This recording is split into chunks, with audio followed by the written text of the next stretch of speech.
In this video, I built a house without leaving the Nether.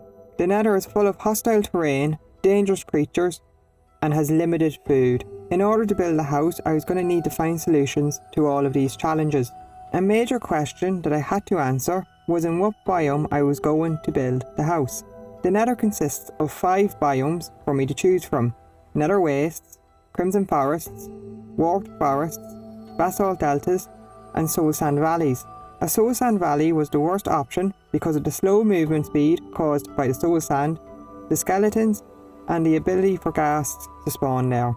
I decided that the next worst biome was the Basalt Deltas because of the terrain making it difficult to move around, and also because ghasts can spawn there in the biome. Ghasts would also spawn in the Nether Waste, meaning that I also couldn't build a house there without the chance of it getting blown up. This left me with the decision between a Crimson Forest and a Warped Forest. Neither of these biomes allow for ghasts to spawn, and both contain mobs that are neutral towards the player, piglins and endermen respectively. However, hoglins will spawn in a Crimson Forest, and so, in my opinion, the best place to build a house was in a Warped Forest. I spawned in one of the most dangerous biomes for somebody with no equipment, a Soul Sand Valley. Immediately after spawning in the world, I was spotted by a skeleton which began to attack me. I ran down the hill that I spawned on, and fortunately, a ravine was close.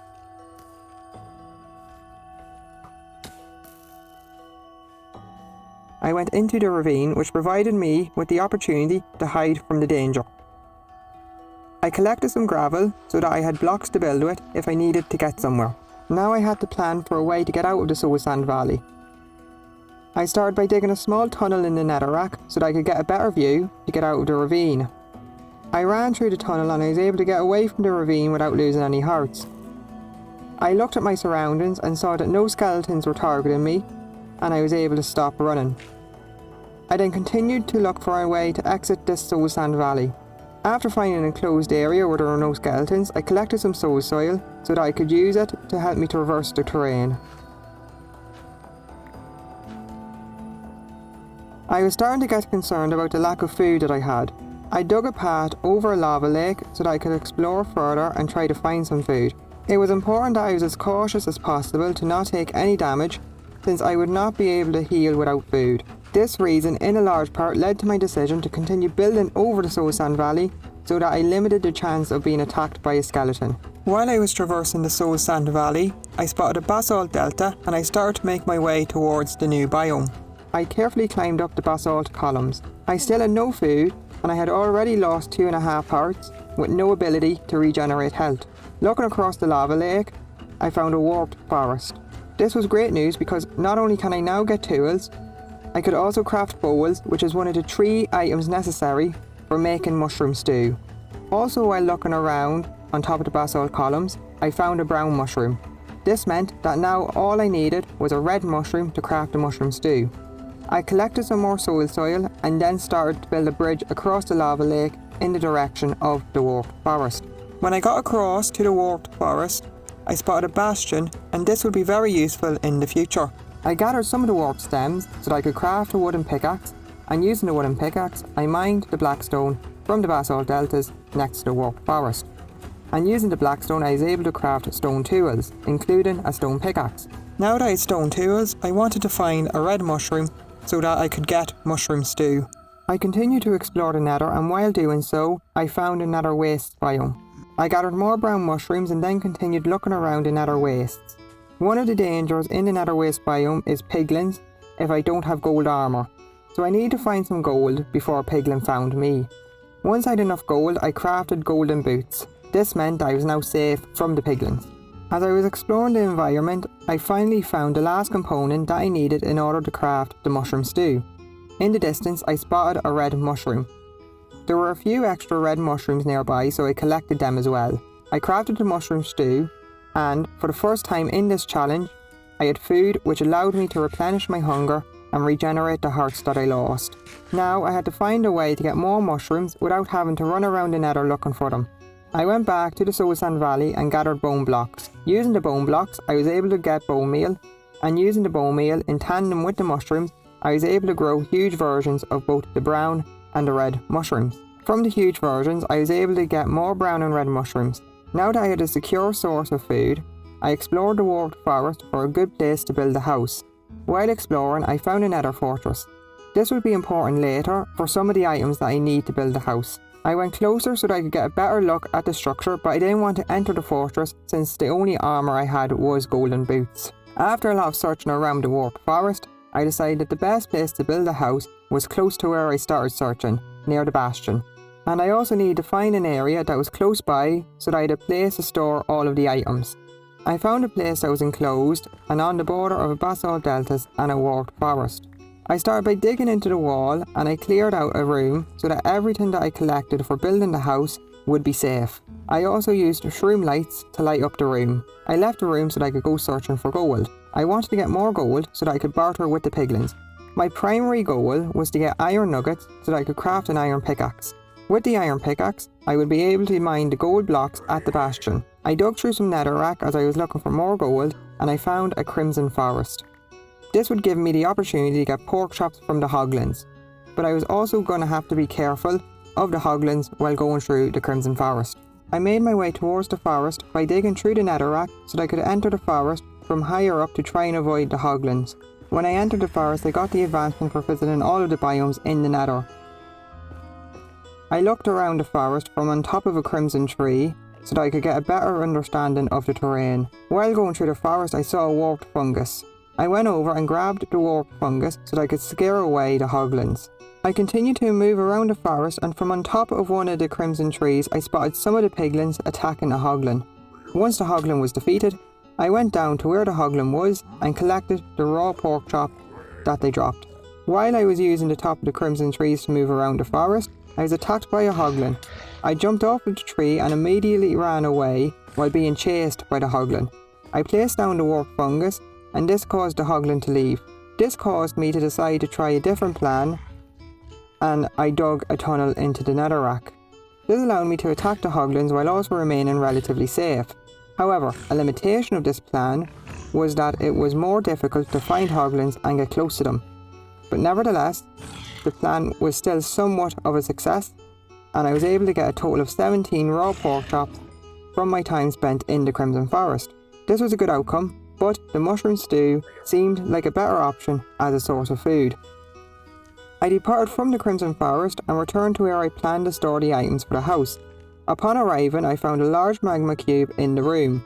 I dealt with the magma cube and then replaced the floor with black stone slabs since no mobs will spawn on a bottom slab. I also decided to remove the basalt and blackstone from the walls that already contained netherrack and make the walls completely made out of netherrack. And finally, I replaced the blackstone segment of the roof with basalt. This made the room look a lot nicer. After making the small changes to the temporary base, I went and bartered with some piglins again in an attempt to get the iron that I needed to make an iron pickaxe. Unfortunately, I was unsuccessful and didn't get the iron that I required. However, I did have the idea to gather some glowstone dust so that I could craft a glowstone. And with the glowstone together, with the crying obsidian that I got from bartering with the piglins, I was capable of making a respawn anchor. This meant that I wouldn't respawn back in the Soul Sand Valley, but rather in the safety of my own base, as long as the respawn anchor had the necessary charge, which required additional glowstone. Now that I had the respawn anchor, I felt more confident with going and having a look around the Nether Fortress.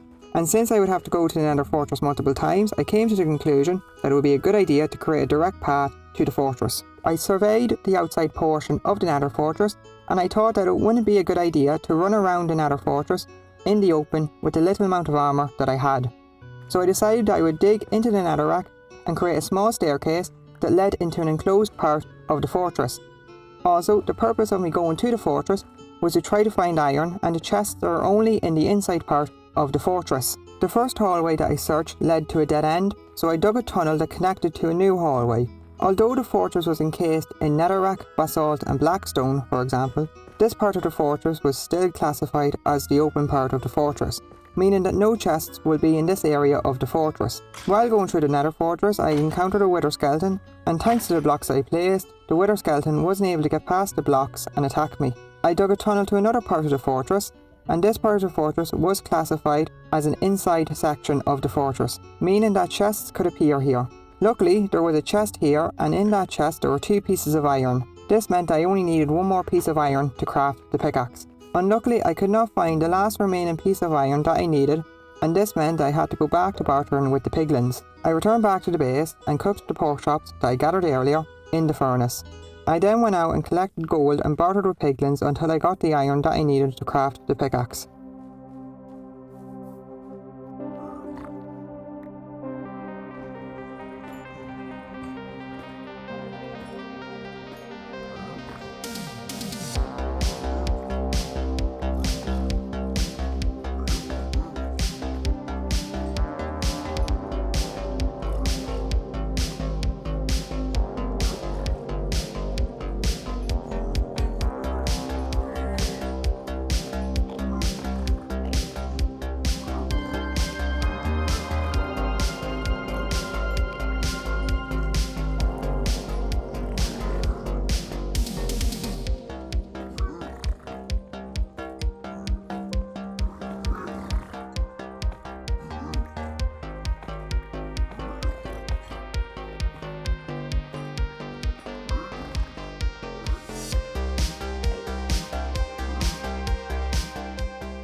Now that I had the pickaxe, I ran over to the bastion that I saw when I got to the warped forest.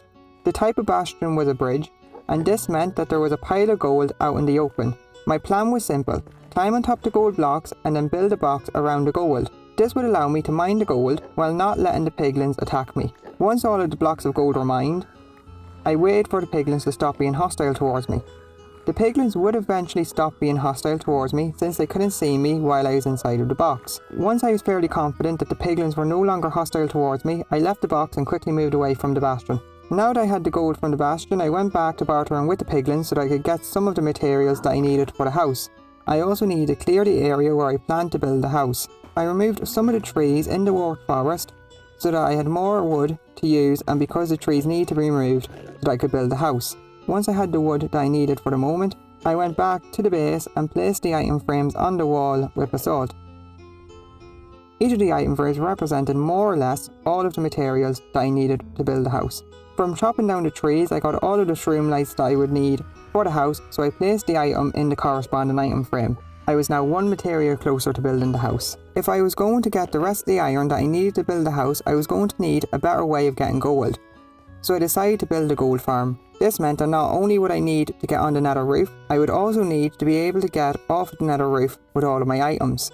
The difficult part of this problem is that I had no way of breaking a hole in the bedrock layer. However, I had a solution to this problem of getting down from the nether roof with all of my items. Part of the solution consisted of me going to the nether fortress so I could get a blaze rod. I used a fire resistance potion that I got from the piglins and a shield that I was able to craft thanks to the iron from the piglin bartering. Once I got the blaze rod, I went back to the base and crafted 2 ender chests and placed one of them in the base. I then built a ladder up to the nether roof and started digging around to find a piece of bedrock that was at the right height. I removed the floor so I could place down slabs and stop any of the mobs from spawning. When I found a spot that I could use to get to the roof of the nether, I placed down the ladders. I collected all of the materials that I needed so that I could get down from the roof, and using an ender pearl I got onto the nether roof. I placed down the second ender chest, and this was how I was going to get my items down from the roof of the nether since the 2 ender chests are connected. Now for the solution to getting myself down from the nether roof. This solution was simpler since I already had the respawn anchor. All I needed to do was build a tall pillar with a ladder on the side of it and jump off of the pillar. I placed all of the items into the ender chest, including my armour, and I climbed up the pillar and jumped off. The plan worked. I spawned back in the base thanks to the respawn anchor, and I was able to retrieve all of my items from the ender chest. I collected more glowstone dust so that I had enough glowstone to recharge the respawn anchor. I went back to the roof of the nether so that I could find a place to build the gold farm. I ran around the nether roof until I found another waste biome because the gold farm had to be built in this type of biome. I used black stone slabs to create a path from where the gold farm would be to where I entered the nether roof. Once I found a good spot to build the gold farm, I placed down a chest to store the materials. I went and collected the materials that I needed to build the gold farm.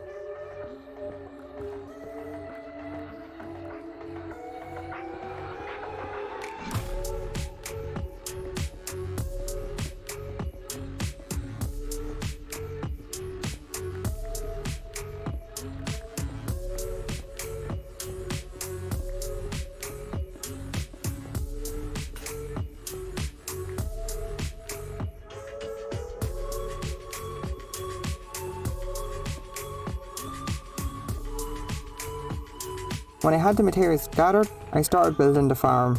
This farm was a relatively simple design. The two main components were black stone slabs and magma blocks.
The farm worked by me shooting a zombified piglin with a spectral arrow using a bow.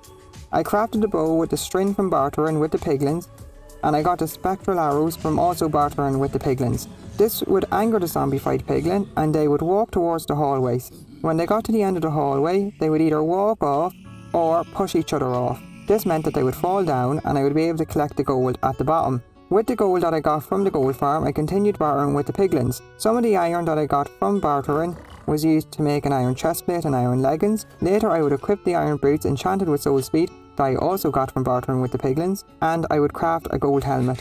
I need to make more mushroom stew, but instead of using bone meal to grow a giant mushroom, I went to the nether roof and collected the groups of mushrooms. I still need to get more gold to barter with the piglins so that I could get some of the items that I required to build the house, so I returned to the gold farm, and when I got the gold, I went back to bartering with the piglins. I placed the quartz pillar, brown mushroom, all of the blackstone variants except for the gilded blackstone and the soul sand into the item frames. This gave me a total of 11 items collected out of about 55 items that I would need. Now that I had all of the soul sand that I would need to build the house, I went to the roof of the nether so that I could use some of the spare soul sand to construct a path to the gold farm. I placed buttons on top of the soul sand to prevent any mobs from spawning on top of the blocks. Since I got iron boots with the soul speed 3 enchantment from bartering with piglins, I was able to use the soul sand pad to travel faster. I tested a new pad and then spent some time at the gold farm so I could get more gold to use when bartering with the piglins. I went back to bartering with the piglins when I got more gold, and from the piglins I received more iron nuggets and also more quartz. Using the iron boots that I also got from the piglins, I was able to prevent them from despawning by giving the piglins the boots to wear. I went back to the wall of item frames, and using the quartz that I got from bartering, I was able to craft quartz slabs and mark them off of the list. Now I wanted to get all of the iron that I would need for the iron trapdoors and the smithing table, so I went back to the gold farm because again, I need more gold to barter with the piglins. I waited at the gold farm, and when I had all of the gold that I needed, I returned to the piglins to barter with them. With the iron trapdoor and the smithing table added to the item frames on the wall, I now had a total of 14 items. Since I was going to need more iron, I decided it would be a good idea to build a second layer of the gold farm. This way I would not need to wait as long to get the gold that I needed for bartering with the piglins. When I got the gold, I bartered with the piglins and got the iron that I required. This meant that I was able to craft the cauldron that I needed, and now I had 15 of the items that I needed to build the house. Now I wanted to explore the bastion that was in the warped forest that I got the gold from earlier. I took a lava bucket with me to help me deal with the piglin brutes. I entered the bastion from the top so that I could work my way down to try to make sure that no piglin brutes were above me and could attack me. After carefully making my way down the bastion, I found a chest. I used some blocks to build a small box around me and the chest to try and avoid any piglins from attacking me. I opened the chest, and among the items inside of the chest were a lodestone and gilded blackstone. These 2 items would be required in the construction of the house. I continued to make my way down by digging into the wall of the bastion and using blocks to construct tunnels. This kept me safe from any piglins and piglin brutes. I was able to find some chests and I made my way towards them. I dug under the chest and broke a block so that I could open the chest from underneath. In this chest I found a block of iron, gold, arrows and a golden apple. In the other chest I found more gold, more iron, more gilded blackstone, obsidian, bone blocks and a diamond shovel. I carried on digging through the walls of the bastion and in the walls I found a block of gold. I also spotted some piglin brutes and so I placed down the lava in the lava bucket. I also took the lanterns from the bastion so I did need to use the iron to craft them. I continued moving through the bastion and I found even more blocks of gold. In the final chest that I found, the only item that was worth taking was the gilded blackstone. I went back to the item frames on the wall and placed the lodestone and gilded blackstone into each of their item frames. I went back to the bastion so that I could get the lanterns that I needed to build the house. From the bastion I was also able to get some of the chains that I required for the house. I got more confident walking around the bastion since I couldn't see nor hear any piglin brutes. I eventually got all of the lanterns that I could find in the bastion, but unfortunately I wasn't able to get all of the lanterns that I needed for building the house. Since I needed to get more lanterns, I was going to need to get coal so that I could craft torches. This caused me to go to the Nether fortress to get coal from the wither skeletons. Once I had the coal that I needed, I went back to the wall of item frames and crafted the remaining lanterns. And I also got blaze rods so that I could craft the brewing stands that I also needed for the house. I now had a total of 19 items out of the 55 items that I more or less required to build the house. The next item that I wanted to collect was an anvil. I went back to the gold farm to get more gold and then I went to get iron from bartering with the piglins. Eventually I was able to get the iron that I needed and I crafted the anvil and then I had 20 of the items that I needed to gather. The next item that I decided to collect was the soul lanterns. I went in another fortress and again I had to get coal from the wither skeletons so I could craft soul torches. While getting the coal, I also got a wither skeleton skull which I will need to use later because some of the items for the house would require me to summon the wither.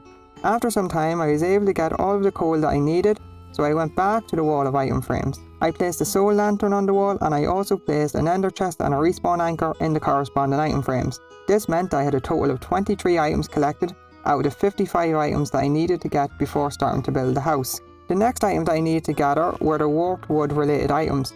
I went to the area where the house was going to be built and chopped down the trees. This allowed me to get the warped wood and also clear the area where the house would be built of the trees. When I had a lot of the trees cleared, I used warped fungus and bone meal to grow the trees. When I had all of the warped wood related items crafted, I placed down each of them into their corresponding item frame. The next 2 items I wanted to collect were the bone blocks and the soul soil, and this required me to go back to the soul sand valley that I started from. In the soul sand valley, I collected the bone blocks and the soul soil. Now I had 31 out of 55 of the items, and this meant I was well over halfway to collecting all of the items that I needed for the house. I then went and gathered the basalt that I needed, and using some of the basalt I crafted smooth basalt, and I added the 2 items to the item frames. I also added a chain to the wall of item frames. I decided to go to the Nether fortress to get bones from wither skeletons and craft bone meal instead of collecting blocks in the soul sand valley and getting the bone meal that way, since I also needed to try and get wither skeleton skulls. I went back to the crimson forest that I found earlier so I could gather the crimson wood related items. I looked at the crimson forest and tried to see any hoglins so that I could avoid them. I used some of the bone meal to spread the crimson nylium. This would mean that I could grow the crimson trees away from the crimson forest, and so I didn't have to worry about hoglins. While I was growing the crimson trees, I ran out of bone meal, but luckily there was a soul sand valley next to the crimson forest, and so I was able to collect the bone blocks and use them to craft the bone meal. I also wanted to use the crimson nylium as a material for the house. Since I didn't have a pickaxe with the silk cut enchantment, I would have to use bone meal to make a path back to where I was planning on building the house. When I got back to where I was planning on building the house, I continued to collect the crimson wood that I needed to craft all of the crimson wood related items. When I had all of the wood collected, I crafted the items that I needed and I placed all 8 of the crimson wood related items into the item frames.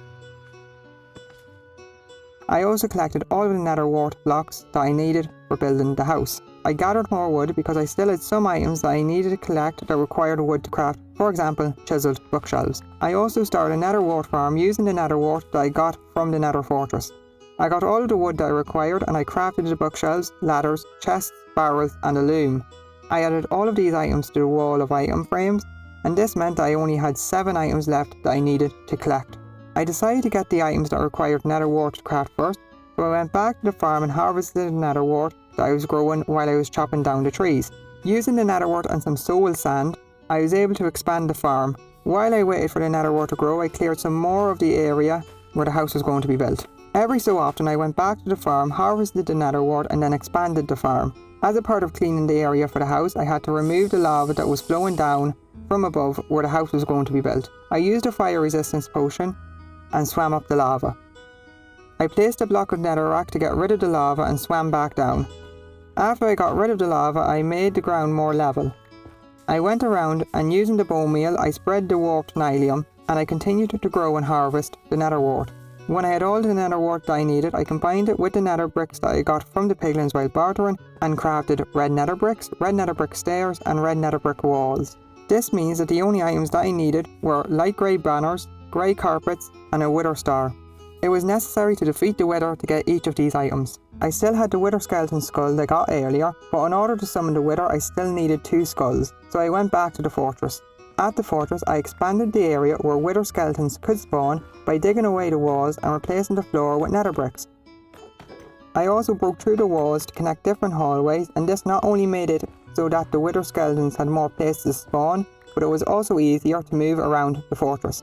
In between connecting the hallways and making more spaces for the wither skeletons to spawn, I would try to get the wither skeleton skulls from any of the wither skeletons that I met. This carried on until I was happy with the amount of places that wither skeletons had to spawn, and at that stage I ran around the fortress looking for wither skeletons. After a long time of looking for wither skeletons and trying to get the wither skeleton skulls, I finally got the 2 wither skeleton skulls that I needed to summon the wither, and so I left the fortress. I went to the gold farm again so that I could get gold and barter with the piglins for additional iron in case I needed it during the fight with the wither.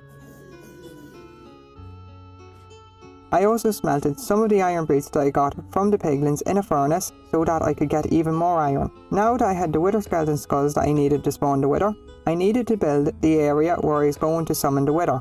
I went to the area that I used to get to the roof of the nether and dug a long tunnel in the basalt.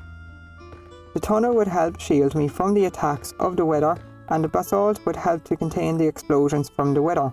At the end of the tunnel I built a small room, and this was where the wither would be summoned. I lined the walls, roof and floor of the room with obsidian, since this would help to contain the initial blast from the wither being summoned.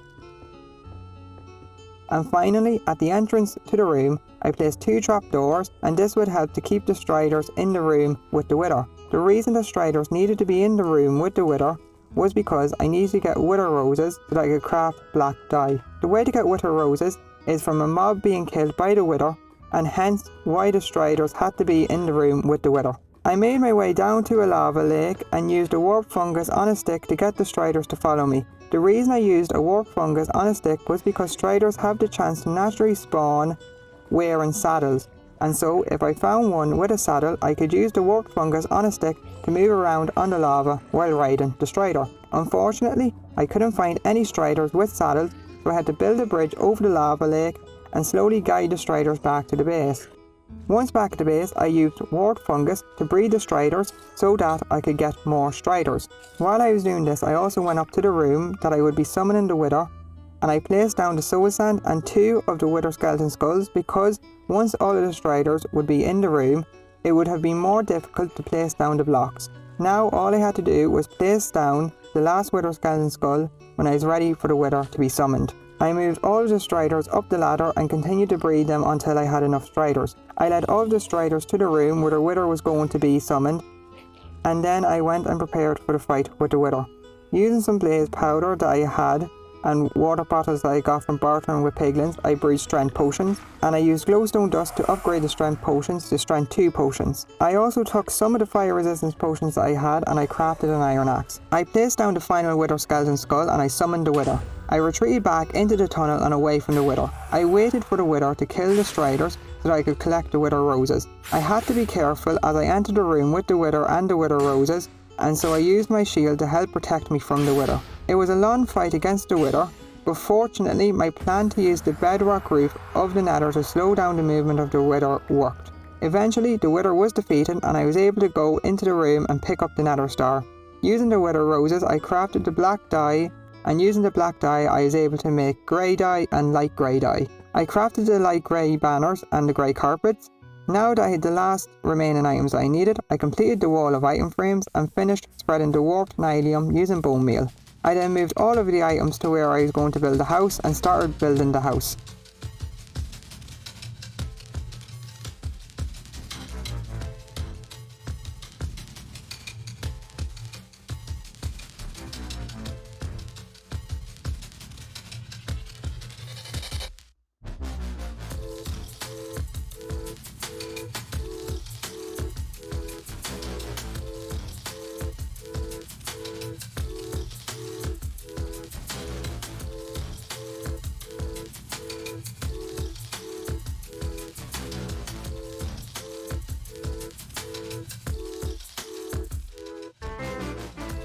On the ground floor of the house, I placed the furnaces and the crafting table. I also had a small nether wart farm next to a couple of brewing stands. I used the enchanted books that I got from bartering with the piglins and chiselled bookshelves to make a wall of bookshelves under the stairs. There was also a respawn anchor so that I could set my spawn at the house. When you go up the stairs, there are some places to store items, including an ender chest, and when you ascend up the ladder, there are more chests and barrels to store items. The house also had a balcony. Thank you for watching the video.